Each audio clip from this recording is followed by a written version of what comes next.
मेरे प्यारे दोस्तों, आप सभी कैसे हैं। मुझे पूरा विश्वास है और उम्मीद भी है कि आप सभी अपने परिवार के साथ स्वस्थ होंगे, सुरक्षित होंगे। आपका स्वस्थ और सुरक्षित रहना आपके परिवार के लिए बहुत ही आवश्यक है। आपको आज हम इस वीडियो में कुछ प्रश्न करवाने वाले हैं जो आपके पीछे वाले चैप्टर में पढ़ाए गए हैं। जैसे आपको संज्ञा पद्धति पढ़ाई गई है, विभाजकता का नियम पढ़ाया गया है, उनसे संबंधित प्रतियोगी परीक्षाओं में जो क्वेश्चन आते हैं, किस प्रकार से आते हैं, आपको इस वीडियो के माध्यम से बताया जाएगा और सॉल्व कराया जाएगा। तो आइए देखते हैं कि किस प्रकार के प्रश्न पेपरों में पूछे जाते हैं। तो आइए देखते हैं किस प्रकार के क्वेश्चन पेपरों में पूछे जाते हैं। ये आपके सामने 6 क्वेश्चन लिखे हुए हैं। आप भी देखकर आंसर को चेक करिए और बताइए कि कौन सा आंसर सही है। आप जल्दी जल्दी करना सीखिए। पहला क्वेश्चन देखते हैं। कहता कि यदि संख्या 604 खाली स्थान 6 11 से विभाज्य हो तो रिक्त स्थान का पूर्णांक क्या होगा। आपको संख्या दिया हुआ है 604 खाली स्थान, फिर लिखा हुआ है 6। ये किससे विभाज्य है? 11 से विभाज्य है। तो आपको 11 से विभाजकता का नियम पढ़ाया गया था कि विषम स्थानों का योग माइनस सम स्थानों का योग या तो 0 हो जाए या तो 11 का गुणज प्राप्त हो। तो जोड़ लीजिए 6 4 10 6 16। सम स्थान पर क्या गया? विषम स्थान पर क्या गया आपका 16। सम स्थान पर मान लेते हैं यहाँ पे x है, यहाँ पे जोड़ेंगे 0 + x।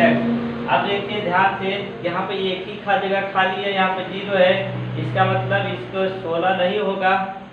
भाई 2 अंकों की संख्या तो लिख नहीं सकते हैं, एक ही अंक लिख सकते हैं। तो 16 लिख नहीं सकते हैं क्योंकि 16 लिखेंगे घटाएंगे तभी 0 आएगा। इसका मतलब इससे कोई छोटी संख्या होगी, अर्थात कोई 11 के पास वाली संख्या होगी, वही आपकी घटाई जाएगी। तो इस प्रकार के मानो क्या करेंगे, 16 में से 11 को घटा लेंगे। अगर 22 से ऊपर है तो 22 में से उस जो संख्या होगी उसमें से 22 घटा देंगे। तो यहाँ पर देखिए 16 है, तो 16 में से आप क्या करिए, पास वाली संख्या 11, 11 का गुणज होना चाहिए। तो 11 घटा दीजिए तो इसमें क्या मिलेगा आपको 5। तो वह संख्या क्या हो जाएगी, आप देख लीजिए 5 इसमें से घटा दीजिए। 16 में से 5 घटाएंगे तो क्या बचेगा, 11 तो बचेगा। 11 का गुणज मिल गया, इसलिए इसमें से आपका ऑप्शन कौन सा सही है, डी वाला सही है। वह संख्या रिक्त स्थान पे क्या भरी जाएगी, 5 भरी जाएगी।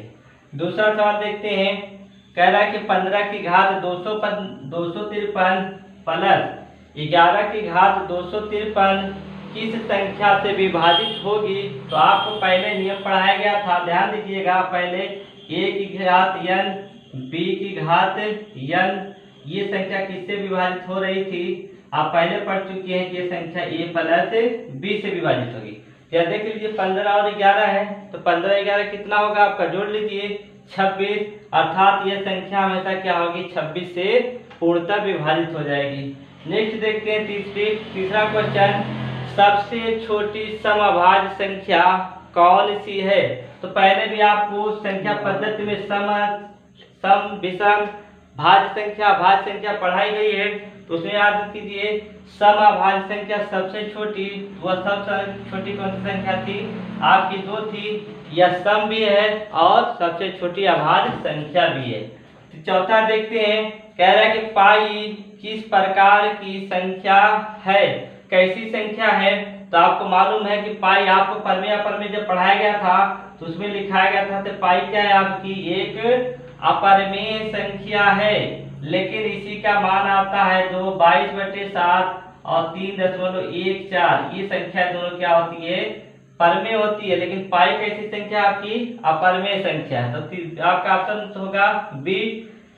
पांचवा क्वेश्चन देखते हैं। कह रहा 3 की 3 क्रमागत गुणज संख्याओं का योग 99 है, तो ये गुणज होंगे, क्या होंगे, ये गुणज होंगे। कौन से गुणज होंगे वो बताना है। 3 के गुणज अर्थात 3 का पहाड़ा 3 से कटने वाली संख्या है। देख लीजिए 3 × 8 = 24, 11 × 3 = 33 और 3 × 12 ये भी कट जाएगा, 3 एकम 3 3 चौको 12, 3 एकम 3 3 चौको 12 14 3 42।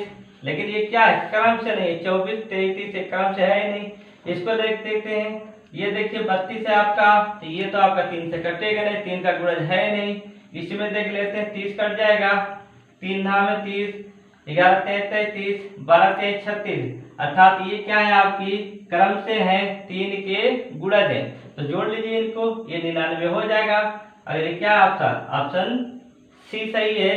छठा क्वेश्चन देखते हैं, कह रहा है प्रथम 5 धन अभाज्य संख्याओं का योग क्या होगा। प्रथम धन अभाज्य संख्या है, तो प्रथम धन अभाज्य संख्या आपको याद होगी कौन कौन सी है, 2 + 3 + 5 + 7 और +11। जोड़ लीजिए, 11 और 7 18, 18 × 5 23, 23 3 26, 26 2 28। तो ये आपका ऑप्शन कौन सा सही है, इसका योग कितना हो जाएगा, 28 होगा। अब आगे देखते हैं और 7वां क्वेश्चन देखते हैं आपका। नेक्स्ट 7वां क्वेश्चन है, कह रहा है कि यदि संख्या 6 2 5 3 A 9 1 5 B, ये क्या आपका 8 नहीं है, ये क्या है B 6 से पूर्णतः विभाज्य हो तो A, B के स्थान पर कौन सी संख्या होगी। आपका ऑप्शन है 2, 5 2, 6 8, 2 3, 9। देखते हैं किससे विभाजित होगी, 6 से। तो 6 का पहले हम देख लेते हैं किन दो संख्याओं का गुणनफल है। इसका अभाज्य सभाज्य गुणनफल देखेंगे तो आएगा 2 और 3, अर्थात 6 में 2 और 3 का नियम लागू होगा, तो वह संख्या क्या होगी, 6 से पूर्णतः विभाजित होगी। तो देखते हैं, पहले 3 का नियम देख लेते हैं। देखिए 6, आप संख्या लिख लेते हैं यहाँ पर 6 2 5 3, फिर क्या लिखा हुआ आपका A 9 1 5 और B लिखा हुआ है। तो 3 का नियम भाई B के जगह पर अगर 2 का नियम देखें तो क्या आना चाहिए, सम आना चाहिए। सम वाली देख लेते संख्या कौन कौन सी है। ये देखिए B के जगह सम नहीं हो गया तो गलत हो गया, ये भी क्या होगा, गलत हो जाएगा। अब बचे 2, तो 2 में से देख लेते हैं। 3 से देखिए कट जाएगा, 3 2 5 5 2 7 7 3 10 10 और 1 11 11 9 20 20 5 25, अर्थात यहाँ पे क्या हो जाए, अगर 25 2 27, देखिए यहाँ पे 2 है, इसमें एक स्थान पर 2, 27 3 से कट जाएगी। और यहाँ पर अगर B के जगह पे 6 लिख दे तो 3 से कट जाएगी और 6 हो जाएगा, तो 2 से भी कट जाएगा, अर्थात ये आपका दूसरा ऑप्शन सही होगा, 2 और 6। 8वां क्वेश्चन देखते हैं, 9 की घात 217 + 4 की घात 217 किस संख्या से विभाजित नहीं होगी। एक बात पूछता है आपसे होगी और एक बात पूछता है कि नहीं होगी। तो देखते हैं नहीं होने का नियम क्या था, A की घात n + B की घात n भाग नहीं होगी। इसका मतलब क्या था, A - B, अर्थात उस संख्या को घटा देंगे, जो आएगा वो उससे विभाजित नहीं होगी।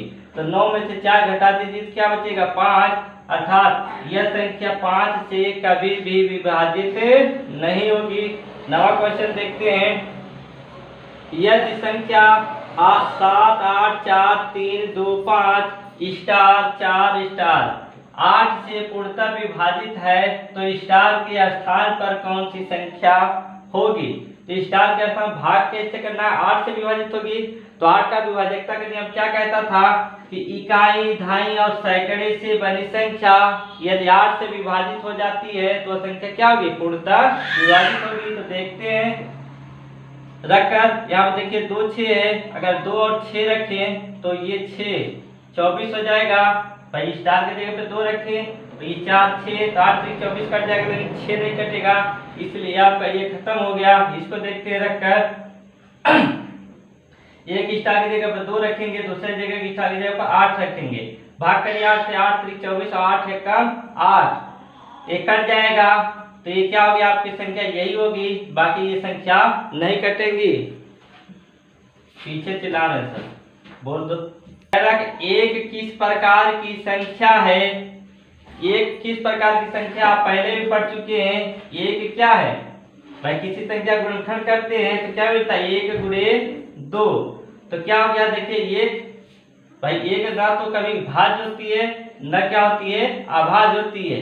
ये क्या एक विषम संख्या है, केवल न भाज्य होगी न अभाज्य होगी। यहाँ पे कह रहा भाज्य, यहाँ पे कह रहा अभाज्य, यहाँ पे कह रहा भाज्य और अभाज्य, और कह रहा है इनमें से नहीं। तो कोई चीज नहीं, ना भाज्य होती है ना अभाज्य होती है, इसलिए इसमें कौन सा ऑप्शन होगा, इनमें से कोई नहीं। क्वेश्चन नंबर 11 देखते हैं, 1 से 30 तक की संख्याओं की में कुल अभाज्य संख्याओं की संख्या होगी। तो अभाज्य संख्या ये क्या बोलते हैं, आपको एक नियम याद दिलाया था, एक कोड दिलाया था आपको, कुछ 44, 22, 32 और 23। भाई कहाँ तक देखना, 1 से 30 तक। एक ये 10 वाली, 20 वाली, 30 वाली हो गई, जोड़ दो, 4 4 8, 8 2 10। तो कौन सा ऑप्शन होगा आपका, ये होगा। कुल संख्या कितनी होगी, 10 होगी 1 से 30 तक। 12वां क्वेश्चन देखते हैं, निम्न में से कौन सी त्रिआधारीय संख्या है। त्रिआधारीय संख्या मतलब टर्नरी नंबर। टर्नरी नंबर आपको याद होगा कि कौन से अंक होते हैं, उसमें केवल 0 होगा, 1 होगा और 2 होगा। इससे बनी सभी संख्या क्या होगी, त्रिआधारीय संख्या होती है। तो देख लीजिए, इसमें है ये 3 है, ये तो है नहीं। इसको देख लेते हैं, इसे 5 है, ये है नहीं।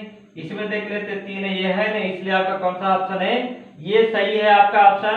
अगला नेक्स्ट क्वेश्चन देख, क्वेश्चन नंबर 13 देखिए। क्वेश्चन नंबर 13 कह रहा है, 23 की आधार डैश बराबर डैश डैश आधार 3 में रिक्त स्थान पर कौन सी संख्या होगी। तो ये देखिए 23 क्या कह रहा है, ये आपकी डेसिमल नंबर है और डेसिमल नंबर से पूछ रहा है कि त्रिआधारी संख्या क्या होगी। तो 23 का त्रिआधारी संख्या निकाल लीजिए भाग करके। आपको पहले वीडियो में पढ़ाया गया है, ये आपने देखा है। 3 से भाग कर लीजिए इसको, 3 सत्ते 21, हाथ क्या बच जाएगा आपका 2 और 3 दूना क्या हो जाएगा आपका 6, हाथ में बचेगा 1। तो इधर से लिख लीजिए 2 1 2। तो कौन सा आपका ऑप्शन सही है, ऑप्शन बी सही है, 2 1 2। 14वां कह रहा है, 787 किस संख्या से पूर्णतः विभाजित होगी। तो आपको पहले ही बताया गया है कि अगर कोई 3 अंक की संख्या 2 बार रिपीट करती है या 2 बार डिवीजन रिपीट होती है, तो वह संख्या किससे विभाजित होगी, हमेशा 7 से विभाजित होगी। ये आप पहले पढ़ चुके हैं, नहीं पढ़े तो पिछली वीडियो देख लीजिएगा संख्या विभाजकता का नियम में। क्वेश्चन नंबर 15 देखिए, कह रहा है कि 8 का सबसे बड़ा अपवर्तक और अपवर्त क्या होगा। भैया अपवर्तक किसे कहते हैं, डिवाइजर बोला जाता है। अर्थात हम 8 का अपवर्तक लिख लेते हैं, क्या आएगा 1 2 4 और 8। ये क्या हो गया आपका अपवर्तक। कह रहा सबसे बड़ा अपवर्तक, अर्थात इसका सबसे बड़ा अपवर्तक क्या होगा, 8 होगा। कह रहा अपवर्त, अपवर्त तो पहाड़ा, 8 का पहाड़ा लिख दीजिए आप। 8 एकम 8, 8 दूना 16, 8 3 24। इस तरीके से आप भाग गुणा करते चले जाएंगे तो अनंत तक पहुंच जाएंगे। इसका मतलब 8 और क्या मिलेगा आपको, अनंत मिलेगा। कौन सा ऑप्शन सही होगा, बी ऑप्शन सही होगा। 16 नंबर कह रहा है, 3 और 8 से विभाजित होने वाली संख्या और किस संख्या से विभाजित होगी। तो सॉल्व करिए जल्दी, विभाजकता का नियम आपको पढ़ाया गया है, तो उससे निकालिए कि 3 और 8 ये दोनों देखिए, दोनों क्या है, एक सहअभाज्य संख्या है, क्योंकि इनका मासा 1 होगा। तो सहअभाज्य संख्या मतलब इसको गुणा कर दीजिए, तो 8 3 24, अर्थात वह संख्या जो 3 और 8 से विभाजित होगी, वह संख्या किससे विभाजित होगी, 24 से भी विभाजित हो जाएगी। नेक्स्ट कर रहा है 110 प्लस 10 का द्विआधारीय रूप क्या होगा। द्विआधारीय रूप आपको जोड़ना बताया गया, तो जोड़ लीजिए। इस तरीके से लिखकर क्या करें, इसको जोड़ लें, देखते क्या आता है। 1 1 2, आपको पहले बताया कि जैसे 2 आएगा तो क्या लिखेंगे, वहां पर 10 लिखेंगे। 10 के यहाँ पर क्या लिखेंगे 0, हाथी लेके इधर आ जाएगा 1 हो जाएगा, फिर इसको जो ये क्या हो जाएगा 1 1 2 का 0, फिर एक हाथी इधर आएगा 1 1 2 का 0, हाथी लेके इधर आएगा 1 1 2 का 0, और यहाँ पे हाथी आएगा 1 1 3, कितना आ जाएगा 3 का क्या लिखते हैं आप 11 लिखा जाता है, तो ये आपका लिख गया। मिला लीजिए कौन सा ऑप्शन सही है इसमें से, देख लीजिए ये आपका ऑप्शन ये सही है 11 0 0 0 1 0। 18वां क्वेश्चन आपसे कह रहा है यदि 978 किस संख्या से पूर्णतः विभाजित होगी। अगर ऑप्शन के पहले आपने पढ़ा यहाँ पर 787 वो 7 से विभाजित होगी, अर्थात 3 अंकों के तो 3 अंकों के, तो यहाँ पर भी संख्या होगी तो 7 से विभाजित होनी चाहिए, लेकिन यहाँ पर क्या 7 नहीं है।